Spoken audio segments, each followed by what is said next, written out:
So good morning guys. तो चलिए start करते हैं आज के यानी कि 7 दिसंबर के इंपॉर्टेंट करंट अफेयर्स को। तो पहले प्रश्न में आपसे पूछ रहे हैं, अभी हाल ही में national rifle association of India का अध्यक्ष किसे बनाया गया है? तो आंसर होगा कलिकेश सिंह देव को। तो अभी याद रखना, कलिकेश सिंह देव को national rifle association of India का नया प्रेसिडेंट बनाया गया है। वे इस पद पर 4 सालों तक बने रहेंगे। National rifle association of India की बात करें तो ये भारत में शूटिंग खेलों के लिए गवर्निंग बॉडी है।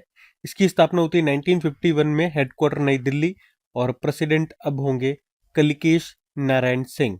बाकी अगर ऑप्शन भी आपको बताऊं तो अजय माणिकराव खानविलकर अभी लोकपाल अध्यक्ष बने थे। एस गोपाल कृष्णन एसएससी कर्मचारी चयन आयोग के अध्यक्ष बनाए गए।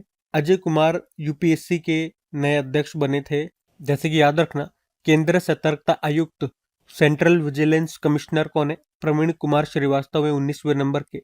और सीबीआई केंद्रीय जांच ब्यूरो के प्रमुख कौन है? प्रवीण सूद है। दोनों का नाम प्रवीण है। और मुख्य सूचना आयुक्त चीफ इंफॉर्मेशन कमिश्नर हैं हीरालाल सामरिया 12वें नंबर के। इंटेलिजेंस ब्यूरो के डायरेक्टर तपन कुमार डेका हैं। रॉ चीफ पराग जैन हैं। राष्ट्रीय जांच एजेंसी के महानिदेशक सदानंद वसंत दात्ते। प्रवर्तन निदेशालय एनफोर्समेंट डायरेक्टरेट के अभी निदेशक बने थे राहुल नवीन। और नारकोटिक्स कंट्रोल ब्यूरो के महानिदेशक बने थे अनुराग गर्ग। तो ये भी सारे इंपॉर्टेंट अपॉइंटमेंट से ध्यान में रखना। अगला प्रश्न देखते हैं। फिर अगले में पूछ रहे हैं, हाल ही में भारत और किस देश के बीच हरिमऊ शक्ति अभ्यास का आयोजन हुआ? तो आंसर होगा मलेशिया। तो एक्सरसाइज का नाम है हरिमऊ शक्ति और भारत और मलेशिया के बीच में होता है। अभी 5 दिसंबर को शुरू हुआ, 18 दिसंबर तक चलेगा।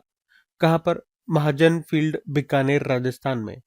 और भारत की ओर से इसका नेतृत्व कर रहे हैं डोगरा रेजिमेंट। अच्छा, जिस तरह से ये हो गया ना हरिमऊ शक्ति, इसी तरह से एक होता है गरुड़ शक्ति। ये भारत और इंडोनेशिया के बीच में होता है। अभी 2025 में जो हुआ था वो हिमाचल प्रदेश के बकलो में हुआ था। एक समुद्र शक्ति होता है, वो भी भारत इंडोनेशिया के बीच होता है। और एक शक्ति एक्सरसाइज होता है, वो भारत और फ्रांस के बीच होता है। तो इसको भी ध्यान में रखना। बाकी अलग से कुछ और एक्सरसाइजेज मैं आपको रिवाइज करवाऊं तो एक ऑपरेशन त्रिशूल की बात हमने करी थी, भारतीय सशस्त्र बलों के बीच में हुआ था, हमारी तीनों सेनाओं के बीच में, थार रेगिस्तान राजस्थान में। मालाबार अभ्यास क्वाड देशों के बीच में होता है। क्वाड में 4 देश होते हैं, भारत, जापान, ऑस्ट्रेलिया और यूएसए। तो अभी ये हुआ था गुआम, अमेरिका में। और मित्र शक्ति अभ्यास भारत श्रीलंका के बीच में हुआ। कहाँ पर? बेलगावी, कर्नाटक में। और गरुड़ एक्सरसाइज भारत फ्रांस के बीच में हुआ, फ्रांस में। विनबैक्स अभ्यास भारत वियतनाम के बीच में हुआ, हनोई में। जिमेक्स अभ्यास भारत जापान के बीच में हुआ, जापान में ही। और 5वां समुद्र शक्ति अभ्यास भारत इंडोनेशिया के बीच में हुआ, विशाखापट्टनम, आंध्र प्रदेश में। और पहली बार ये इन रोकिन अभ्यास हुआ था, भारत और साउथ कोरिया के बीच में हुआ था, ये बुसान, साउथ कोरिया में।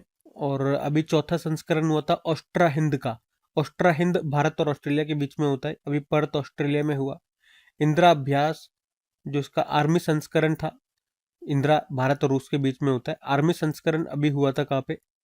महाजन field firing range, Bikaner, Rajasthan में। कोंकण अभ्यास भारत ब्रिटेन के बीच में हुआ, भारत के पश्चिमी तट पर। और पैसिफिक रिच अभ्यास बहुराष्ट्र अभ्यास है, भारत ने भी हिस्सा लिया। इसका आयोजन सिंगापुर ने किया था, सिंगापुर में। भारत की तरफ से आईएनएस निस्तार ने हिस्सा लिया था। और फ्रीडम एज अभ्यास ये साउथ कोरिया, अमेरिका और जापान के बीच में हुआ था, साउथ कोरिया में। और सियाम अभ्यास भारत और थाईलैंड के बीच में हुआ था, पटाया, थाईलैंड में। जपड अभ्यास बहुराष्ट्र अभ्यास है, इसका आयोजन रूस ने किया था, रूस और बेलारूस में। 21वां युद्ध अभ्यास भारत अमेरिका के बीच में हुआ था, अलास्का, यूएसए में। ब्राइट स्टार अभ्यास बहुराष्ट्र अभ्यास है, आयोजन हुआ था मिस्र में, इजिप्ट में। और 14वां मैत्री अभ्यास भारत थाईलैंड के बीच में हुआ था, उमरोई, मेघालय में। 12वां स्लाइनेक्स अभ्यास भारत और श्रीलंका के बीच में हुआ था, ये कोलंबो, श्रीलंका में। ठीक है, जो अभी लेटेस्ट एक्सरसाइजेज हुए थे वो हमने यहाँ पे रिवाइज कर लिए, ध्यान में रखना। अगला प्रश्न देखते हैं। अच्छा, वैसे आज जो हमने एक्सरसाइज पढ़ा वो कौन सा था? हरिमऊ शक्ति, भारत और मलेशिया के बीच में होता है। मलेशिया की बात कर ले, कैपिटल इसकी क्या होती है? कुआलालंपुर, कुआलालंपुर मलेशिया पढ़ते हैं अपन। और करेंसी होती है रंगीत, मलेशियन रिंगित। ठीक है, अब देखते हैं अगला प्रश्न। फिर अगले में पूछ रहे हैं, हाल ही में किसे पहले फीफा शांति पुरस्कार से सम्मानित किया गया? तो आंसर होगा डोनाल्ड ट्रंप को। तो अभी अमेरिकी राष्ट्रपति डोनाल्ड ट्रंप को वॉशिंगटन में फीफा 2026 वर्ल्ड कप ड्रॉ के दौरान पहले फीफा शांति पुरस्कार से सम्मानित किया गया। फीफा के जो प्रेसिडेंट है जियानी इन्फेंटो, उन्होंने ही उनको ये सम्मान दिया और इसको कहते हैं, इसका नाम है FIFA peace prize football unites the world. और जियानी इन्फेंटिनो ने कहा कि डोनाल्ड ट्रंप ने दुनिया में शांति और एकता के लिए जो काम किया है उसी के लिए उनको ये सम्मान दिया जा रहा है। और फीफा पहली बार इस अवार्ड को दे रहा है, पहली बार उसने ये अवार्ड शुरू किया, तो पहला संस्करण है, तो ध्यान में रखना इस अवार्ड का। बाकी आपको पता है अभी फीफा वर्ल्ड कप 2026 ये 3 देशों में होंगे, यूएस, कनाडा, मैक्सिको, और मैस्कॉट भी है इनके मैपल द मूज, म्यूज मतलब एक तरह का हिरन हो गया, ये कनाडा से है। जायू द जगुआर ये मैक्सिको का है, और क्लच बाल्ड ईगल है ये अमेरिका का है। बाकी फीफा की बात कर लें तो फीफा स्थापना होती है 1904 में और हेडक्वार्टर ज्यूरिख स्विट्जरलैंड है। प्रेसिडेंट है जियानी इन्फेंटो। और कुछ कप्स एंड ट्रॉफीज की बात करें तो रोवर्स कप हो गया, Santosh trophy, Subroto cup, Durand cup, Ashutosh cup, Merdeka cup, Nehru cup, इन सबका संबंध फुटबॉल से है। अच्छा, अब एक प्रश्न आपके लिए यहाँ पर रखता हूं मैं कि अभी अमेरिकी राष्ट्रपति डोनाल्ड ट्रंप को किस देश का सर्वोच्च सम्मान मिला था? अभी कुछ दिन पहले ही हमने पढ़ा था। उस सर्वोच्च सम्मान का नाम है ग्रैंड ऑर्डर ऑफ मुगुंगवा। तो उस देश का सर्वोच्च नागरिक सम्मान है ये। उसके अलावा गोल्डन क्राउन भी उनको दिया गया था। तो किस देश की हम बात कर रहे हैं, ये आपको उत्तर देना है। बताओ, हम अगला प्रश्न देखते हैं। फिर अगले में पूछ रहे हैं कि हाल ही में हमारे जो गृह मंत्री अमित शाह, इन्होंने अर्थ शिखर सम्मेलन 2025 का उद्घाटन किया कहां पर? तो आंसर होगा गांधीनगर में। अर्थ समिट 2025 इस बार इसका दूसरा संस्करण हुआ अभी गांधीनगर गुजरात में जो महात्मा मंदिर है वहां पर, और इसका उद्घाटन किया हमारे गृह मंत्री व सहकारिता मंत्री अमित शाह उन्होंने। इसी के साथ उन्होंने सहकार साथी पहल के तहत 13 से ज्यादा नई सेवाओं और उत्पादों को लॉन्च किया, जैसे कि सहकार टैक्सी हो गया, सहकारी बीमा वगैरह, ये उन्होंने लॉन्च किया। और साथ में ये भी इन्होंने बताया यहाँ पे कि 2026 में जो तीसरा और आखिरी अर्थ समिट है वो कहाँ पर होगा? नई दिल्ली में होगा। अच्छा, सहकार सारथी पहल क्या है? तो ये नाबार्ड और सहकारिता मंत्रालय की एक संयुक्त पहल है जिसका उद्देश्य है ग्रामीण सहकारी बैंकों को तकनीकी रूप से मजबूत और आधुनिक बनाना, ताकि वे डिजिटल सेवाओं के माध्यम से बेहतर सेवाएं दे सके। और यहाँ पे अगर प्रश्न बनता है, अच्छा अगर मैं आपसे पूछूं कि बताओ 1992 में जो पहला पृथ्वी सम्मेलन हुआ था वो कहाँ पर हुआ था? तो आंसर होगा आपका रियो डी जेनेरियो, ब्राजील में। जैसे कि देखो, अभी राष्ट्रीय पर्यावरण सम्मेलन की बात करें तो यह भी हुआ था नई दिल्ली में, और छठा बिम्स्टेक समिट इसको होस्ट किया थाईलैंड ने, और 14वां एशियाई मत्स्य पालन और जलीय कृषि फोरम की बैठक हुई थी भारत में, नई दिल्ली में हुई थी, दूसरी बार भारत ने इसको होस्ट किया। 12वां वर्ल्ड गवर्नमेंट समिट हुआ दुबई में। महिला सुरक्षा एवं सशक्तिकरण पर स्त्री शिखर सम्मेलन हुआ था हैदराबाद में। 9वां ग्लोबल टेक्नोलॉजी समिट हुआ नई दिल्ली में। तीसरी बिम्स्टेक कृषि मंत्री स्तरीय बैठक हुई काठमांडू में। 150वां पार्लियामेंट्री यूनियन समिट हुआ था उज्बेकिस्तान में।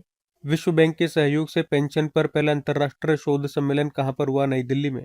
बुद्ध धम्म और पूर्वोत्तर भारत की संस्कृति पर अंतर्राष्ट्रीय सम्मेलन हुआ अरुणाचल प्रदेश में। छठा इंडिया स्टील 2025 हुआ था मुंबई में। केंद्रीय खाद्य प्रसंस्करण मंत्रालय ने सुफलाम 2025 कार्यक्रम के दूसरे संस्करण का आयोजन कहाँ किया? सोनीपत, हरियाणा। चौथी भारत मध्य एशिया वार्ता 2025 हुई नई दिल्ली में। ठीक है, तो ये ध्यान में रखना। अगला प्रश्न देखते हैं। फिर अगले में पूछ रहे हैं अभी 20वें यूनेस्को अमूर्त सांस्कृतिक विरासत सत्र की मेजबानी ये कौन सा देश करेगा? तो इसका सही उत्तर होगा भारत करेगा। तो भारत पहली बार यूनेस्को सांस्कृतिक विरासत सत्र की मेजबानी करेगा। इसका ये 20वां संस्करण है, 20वां सत्र है। कब? अभी 8 दिसंबर से लेकर के 13 दिसंबर तक। भारत में भी कहा? नई दिल्ली में, नई दिल्ली के लाल किले में इसका आयोजन होगा। तो इस सत्र में कई देशों के प्रतिनिधि अमूर्त सांस्कृतिक विरासत जैसे कि परंपराएं, कला, उत्सव, मतलब अमूर्त सांस्कृतिक विरासत क्या होती है? वे जिन्हें हम छू नहीं सकते उन्हें हम अमूर्त विरासत कहते हैं। इंटेंजिबल साइट्स अंग्रेजी में बोलोगे। तो इसी के ऊपर यहाँ पर चर्चा की जाएगी। और भारत ने दिवाली को अमूर्त विरासत के रूप में नामांकित किया है। और आपको बता दूं कि यूनेस्को की अमूर्त सांस्कृतिक धरोहर की सूची में शामिल भारत की जो लेटेस्ट साइट है वो कौन सी है? गुजरात का गरबा है, जिसे 2023 में शामिल किया गया था, और इस तरह से ये 15वें नंबर की हमारी साइट बनी थी। और इस तरह से ये 15वें नंबर का है। इससे पहले 2021 में दुर्गा पूजा को शामिल किया गया था अमूर्त विरासत के रूप में। बाकी यूनेस्को की बात करोगे तो इसकी फुल फॉर्म होती है United Nation Educational Scientific and Cultural Organization. इसकी स्थापना होती है 1945, हेडक्वार्टर पेरिस फ्रांस और डायरेक्टर जनरल है खालिद अल इनानी, ये इजिप्ट से हैं। और यूनेस्को में याद रखना अभी 2025 का यूनेस्को गिलर्मो कैनो विश्व प्रेस स्वतंत्रता पुरस्कार दिया गया था ला प्रेंस को।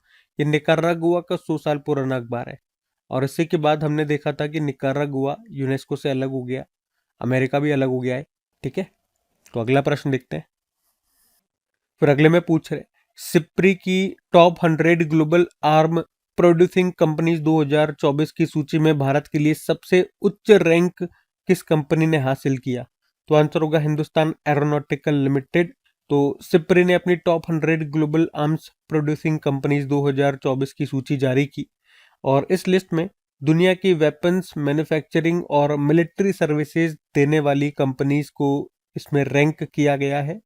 इसमें भारत की 3 कंपनियों को टॉप 100 में जगह मिली है, जिसमें पहले स्थान पर है, मतलब भारत में पहले स्थान पर हिंदुस्तान एरोनॉटिकल लिमिटेड है जो इस पूरी लिस्ट में 44वें स्थान पर है, 44 नंबर पे। फिर भारत इलेक्ट्रॉनिक्स लिमिटेड हो गया 58 नंबर पर है और मजगांव डॉक शिप बिल्डर्स ये 91 नंबर पर है। वैसे पूरी लिस्ट में अगर टॉप पर बात करेंगे तो वो अमेरिकी कंपनी है लॉकहीड मार्टिन कॉरपोरेशन। दूसरे और तीसरे स्थान पर भी अमेरिकी कंपनी है आरटीएक्स और तीसरे पे है नॉर्थरोप ग्रूमैन कॉरपोरेशन, ये भी अमेरिका की कंपनी है। लेकिन लॉकहीड मार्टिन का नाम आपने जरूर सुना होगा, ये इसमें टॉप पर है। और भारत की 3 जो कंपनियां हैं वो टॉप 100 में शामिल है, वो मैंने आपको बता दिया। सिप्री की बात करें Stockholm International Peace Research Institute, स्थापना होती है 1966 में, हेडक्वार्टर स्टॉकहोम स्वीडन में आपको मिल जाएगा। ठीक है, ध्यान रखना। अगला प्रश्न देखते हैं। फिर अगले में पूछ रहे हैं अंतरराष्ट्रीय बैंक दिवस ये कब मनाया गया? तो आंसर होगा 4 दिसंबर को। तो दुनिया में हर साल 4 दिसंबर को इंटरनेशनल डे ऑफ बैंक के रूप में मनाया जाता है। मनाने का उद्देश्य दुनिया को बैंकिंग सेक्टर के फायदों के बारे में जानकारी देना। पहली बार से 2020 में मनाया गया। थीम भी है बैंक्स पावरिंग अ लिवेबल प्लेनेट। वैसे 4 दिसंबर को अंतरराष्ट्रीय चीता दिवस भी होता है। बाकी आप देखना चाहोगे कि दिसंबर में कौन कौन से दिवस मनाए, तो 1 दिसंबर को वर्ल्ड एड्स डे, 1 दिसंबर को ही नागालैंड का स्थापना दिवस भी है और 1 से लेकर 10 दिसंबर तक नागालैंड में हॉर्नबिल महोत्सव मनाया जा रहा है। 1 दिसंबर को बीएसएफ ने स्थापना दिवस मनाया। 2 दिसंबर को राष्ट्रीय प्रदूषण नियंत्रण दिवस, 2 दिसंबर को अंतर्राष्ट्रीय गुलामी उन्मूलन दिवस, 2 दिसंबर को विश्व कंप्यूटर साक्षरता दिवस है और 3 दिसंबर को अंतर्राष्ट्रीय विकलांग दिवस के रूप में मनाते हैं। बाकी 4 दिसंबर को एक तो भारतीय नौसेना दिवस, एक अंतर्राष्ट्रीय बैंक दिवस और अंतर्राष्ट्रीय चीता दिवस, ये 3 दिवस हो गए 4 दिसंबर को। ठीक है, ध्यान रखना। अगला प्रश्न देखते हैं। फिर अगले में पूछ रहे अभी हाल ही में भारत ने किस देश के साथ रेलॉस एग्रीमेंट पर हस्ताक्षर किए? तो आंसर होगा रशिया। तो अभी आपको पता है रशिया के प्रेसिडेंट व्लादिमीर पुतिन ये भारत की यात्रा पर आए हुए थे और इसी दौरान रशिया ने भारत के साथ किए गए रेलॉस एग्रीमेंट को अप्रूवल दे दिया है, मंजूरी दे दी है। रेलॉस का मतलब हो गया reciprocal exchange of logistic agreement. मतलब ये एग्रीमेंट दोनों देशों के बीच में फरवरी में ही हो चुका था, पर अभी रशिया ने इसे मंजूरी दे दी है। अब ये एग्रीमेंट है क्या? तो आप कह सकते हो ये दोनों देशों के बीच में एक मिलिट्री लॉजिस्टिक एग्रीमेंट है। तो इस एग्रीमेंट से दो देश एक दूसरे के मिलिट्री फैसिलिटीज को, जैसे कि रिफ्यूलिंग करना, रिपेयर, सप्लाईज, शिप के लिए जहाज़ों को पार्क करना और मेंटेनेंस के लिए एक दूसरे देशों की मदद ले सकते हैं। तो भारत रूस के मिलिट्री, उसके नेवल, उसके एयर बेसिस को कभी भी एक्सेस कर सकता है, उसी तरह से रशिया भी भारत के यूज कर सकता है। और हम देखेंगे इससे भारत का आर्कटिक और पैसिफिक ओशन में इन्फ्लुएंस बढ़ेगा। और वैसे इस तरह का एग्रीमेंट हमने रशिया के साथ ही नहीं किया, इस तरह का एग्रीमेंट हमने अमेरिका के साथ भी किया हुआ है, जिसको लिमोआ कहते हैं, logistic exchange memorandum of agreement. इसमें दोनों देश एक दूसरे के मिलिट्री बेस को रिफ्यूलिंग और रिपेयर के लिए इस्तेमाल कर सकते हैं। और ये जो भी रशिया के प्रेसिडेंट व्लादिमीर पुतिन भारत आए थे, भारत क्यों आए थे? तो 23वीं भारत रूस एनुअल मीटिंग को अटेंड करने के लिए ये भारत में आए थे। ये हर साल होती है, एक बार भारत में एक बार रशिया में। तो इस बार ये भारत में हुई थी। तो जब ये भारत आए तो हमने इस एग्रीमेंट पे इनसे मंजूरी ले ली कि भैया हाँ तो करना ही पड़ेगा आपको। अब बात रशिया की थी, तो ये रहा मैप में रशिया। कैपिटल मॉस्को है, करेंसी है रूबल, प्रेसिडेंट है व्लादिमीर पुतिन, प्रधानमंत्री है मिखाइल मिशुस्तिन। रशिया की संसद को कहते हैं ड्यूमा। बाकी और प्रश्न देखना चाहोगे रशिया से, तो अफगानिस्तान की तालिबान सरकार को मान्यता देने वाला पहला देश बना था रशिया। और रशिया के कमचटका प्रायद्वीप में अभी 8.8 तीव्रता का भूकंप आया था, जिसके कारण ही वहां पे जो कमचटका प्रायद्वीप है वहां पे क्ल्यूचेवस्काया ज्वालामुखी है, उसमें विस्फोट देखने को मिला। और ये जो ज्वालामुखी है ये एशिया यूरोप का सबसे ऊंचा सक्रिय ज्वालामुखी है। इसी की तरह एक और ज्वालामुखी है वहां पे, क्रेशनिनिकोव ज्वालामुखी, इसमें भी 600 सालों के बाद विस्फोट देखने को मिला। रशिया ने वर्ष 2036 से पहले शुक्र यानी कि वीनस ग्रह पर वेनेरा डे मिशन लॉन्च करने की घोषणा की। कैंसर के लिए विश्व का पहला mRNA टीका एंटेरोमिक्स, इसको डेवलप किया रशिया ने। जेपड अभ्यास बहुपक्षीय अभ्यास है, इसका आयोजन रशिया ने किया था, रशिया में ही, रशिया और बेलारूस में। अच्छा, इंदिरा अभ्यास भारत और रूस के बीच में होता है। अभी इसका आर्मी संस्करण तो बीकानेर राजस्थान में हुआ, लेकिन जो नेवल संस्करण हुआ था नौसैन्य अभ्यास, वो चेन्नई और बे ऑफ बंगाल में हुआ था। ठीक है, ध्यान रखना। अगला प्रश्न देखते हैं।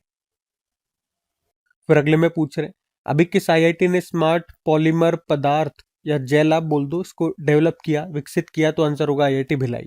तो अभी आईआईटी भिलाई के शोधकर्ताओं ने, रिसर्चर्स ने एक क्रांतिकारी स्मार्ट पॉलीमर पदार्थ को डेवलप किया है, जो स्मार्ट विंडो कोटिंग के रूप में कार्य करता है। जिससे क्या होता है, जिससे इमारतों की गर्मी कम होती है, मतलब उसका टेम्परेचर कम रहता है। और अगर टेम्परेचर कम रहेगा, वो ज़्यादा गर्म नहीं होगी इमारतें, तो एसी की ज़रूरत, एयर कंडीशन की ज़रूरत कम होती है। इसके अलावा ये ऊर्जा उत्पादन के लिए इलेक्ट्रोलाइट का भी काम करता है। इन्होंने जो ये स्मार्ट पॉलीमर पदार्थ बनाया है, इसकी हम बात कर रहे हैं। बाकी इसी तरह से कुछ और आईआईटीज अगर हम पढ़ें, तो अभी भारतीय डाक ने जेनजी की थीम पर आधारित अपना पहला डाकघर आईआईटी दिल्ली में खोला। एनआईआरएफ 2025 की समग्र श्रेणी में आईआईटी मद्रास टॉप पे रहा। स्तन कैंसर का समय रहते पता लगाने के लिए आईआईटी मद्रास ने भारत का पहला कैंसर जीनोम एटलस लॉन्च किया था। और आर्मी चीफ उपेंद्र द्विवेदी ने आईआईटी मद्रास में अग्निशोध नाम से एक रिसर्च सेल की स्थापना की थी। और जिला बाढ़ गंभीरता सूचकांक, डिस्ट्रिक्ट फ्लड सॉवरिटी इंडेक्स आया था पहली बार, जारी किया आईआईटी दिल्ली और आईआईटी गांधीनगर ने मिलकर। इसमें टॉप पे रहा पटना जिला।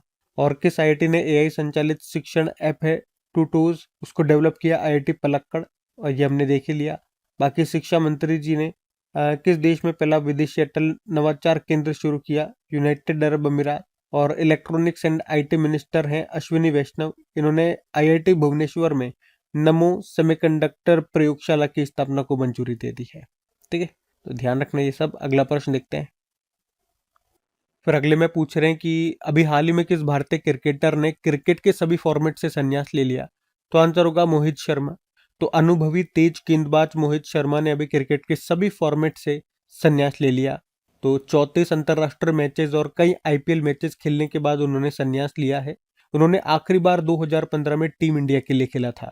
उन्होंने टोटल 26 वनडे और 8 T20 इंटरनेशनल मैचेस खेले हैं भारत के लिए। और अभी इन्होंने फाइनली क्रिकेट के सभी फॉर्मेट से संन्यास ले लिया। और संन्यास वाली प्रश्न आता है, तो मैं आपको 2025 में जिन भी खिलाड़ियों ने अपने अपने खेलों से संन्यास लिए वो आपको रिवाइज कराता हूँ। जैसे कि देखो, अचंता शरत कमल, इनका संबंध है टेबल टेनिस से, इन्होंने संन्यास लिया। स्टीव स्मिथ ऑस्ट्रेलिया के प्लेयर है, वनडे इंटरनेशनल से संन्यास ले लिया।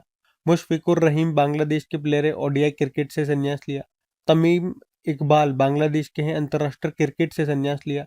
मार्टिन गप्टिल न्यूजीलैंड के हैं, अंतर्राष्ट्रीय क्रिकेट से संन्यास लिया। मनोज कुमार बॉक्सर हैं, संन्यास ले लिया। सिमोना हालेप रोमानिया के टेनिस प्लेयर है, इंपॉर्टेंट नाम है, संन्यास ले लिया। बी सुमित्रा रेड्डी बैडमिंटन से हैं। वंदना कटारिया हॉकी प्लेयर है।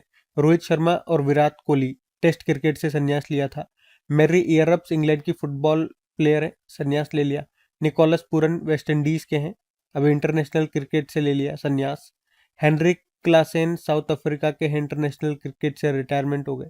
और ललित उपाध्याय हॉकी प्लेयर थे, संन्यास लिया। अदिति चौहान भारतीय महिला फुटबॉल टीम की गोलकीपर थी, संन्यास ले लिया। चेतेश्वर पुजारा गोहर सुल्तान क्रिकेट के सभी फॉर्मेट से संन्यास लिया। और अमित मिश्रा ने भी। ठीक है, तो ये सारे प्रश्न हो गए, ध्यान में रखना। बाकी ये थी आज की हमारी करंट अफेयर्स की क्लास। कमेंट करके जरूर बताना सेशन आपको कैसा लगा। अच्छा लगा तो अपने दोस्तों के साथ में स्टडी ग्रुप में शेयर जरूर कीजिएगा। वीडियो को अभी तक आपने लाइक नहीं किया तो लाइक कर देना। बाकी चलो अभी कल के करंट अफेयर्स का क्विक रिवीजन कर लेते हैं और सेशन एंड करते हैं। तो कल पहला प्रश्न पूछा था Women Peace and Security Index में भारत की रैंक है 131। फिर पूछा अभी किस राज्य सरकार ने कक्षा 9वीं से 12वीं तक के छात्रों के लिए मुख्यमंत्री भारत दर्शन योजना शुरू की। बिहार। विश्व मृदा दिवस 2025 मनाया गया 5 दिसंबर को। डीआरडीओ ने फाइटर एयरक्राफ्ट एस्केप सिस्टम का सफल high speed rocket sled test अभी किया चंडीगढ़ में। और 7वें India International Seaweed Expo और समिट का आयोजन ये किया जाएगा कोची में। भारत में राष्ट्रीय लेखा के लिए नया आधार वर्ष किसे बनाया जा रहा है, तो आंसर होगा 2022-23। आरबीआई ने किन भारतीय बैंकों को इंडिया सेफेस्ट बैंक घोषित किया, वही एसबीआई, एचडीएफसी और आईसीआईसीआई। और किस राज्य में 15वें अंतर्राष्ट्रीय रेत कला महोत्सव का आयोजन किया गया, उड़ीसा। ओएनजीसी के चेयरमैन का नाम बताओ, कार्यकाल बढ़ा दिया 1 साल, अरुण कुमार सिंह। और आखिरी प्रश्न था पाकिस्तान के पहले CDF chief of defence forces कौन बनाया गया, आसिम मुनीर को। बाकी चलो कल का भी होमवर्क प्रश्न देखते हैं और सेशन एंड करते हैं। तो कल आपसे पूछा था कि प्रधानमंत्री मुद्रा योजना के तहत कौन सी नई श्रेणी शामिल की गई, तो आंसर होगा इसका तरुण प्लस। आप सभी ने प्रश्न का बिल्कुल सही उत्तर दिया। अब ये रहा आज का आपका होमवर्क प्रश्न।